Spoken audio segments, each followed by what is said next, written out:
James, you conducted the criminal investigation into TWA Flight 800, which exploded shortly after takeoff from JFK in 1996. Walk us through, what are investigators doing right now? Well, there's all kinds of things going on. At least they would be if it was in the United States territory. You know, you can't wait, Jake, to find out what happened. The FBI has to presume that it's terrorism and do the types of things to conduct the preliminary investigations. You can't go back later and talk to witnesses that might have saw something, or look at radars, or look at overhead satellites and all these things. So it's very, very active. It's complex now. You're talking about 2 or 3 different countries. They don't know where the plane is. The radar coverage is sketchy at best, and they're looking in the water, but they should also probably look on land in Vietnam. There's areas of Vietnam where a plane could go in and people probably wouldn't even know it. So it's alike in as much as it's a tragedy and it's potentially over water, but that's where the similarity ends, I think. Do you see any similarities between this crash per se and the TWA Flight 800 crash? Well, if they had found some sort of debris field, I'd say yes. Now, let me just remind you of a few things that took place. We knew almost instantaneous because this huge fireball that took place was seen by other planes transiting the area.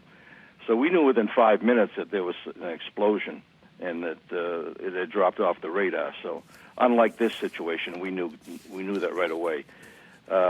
Within 24 hours, we had a 10 to 15 mile debris field floating in all directions. And we eventually found debris as far south as Cape May and up in the Nantucket area and other places. So they're going to be very concerned about other places, the shorelines where debris could float in from any direction depending on the prevailing winds. And, of course, if they can find the plane, they're going to want the black boxes, which are orange, but they call them black boxes. In TWA, we were looking at 120 to 130 feet of water. If this did go into the ocean, and if there was a catastrophic breakup at altitude, or if the pilots flew it into the ocean themselves, depending on the depth of that water, you're going to have a very, very difficult time. 130 feet was a big problem for us. We had all the resources of the U.S. Navy helping us. I don't know what they'll do over there if it's 1,000 feet deep.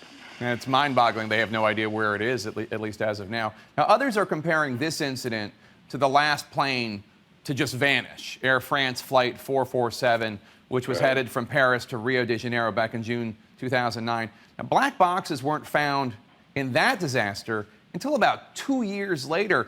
Is it possible that we're going to have that kind of time go by, or even longer? I think it's possible. You know, the black boxes are going to be transmitting signals, but they don't last forever. I think they last for about 30 days.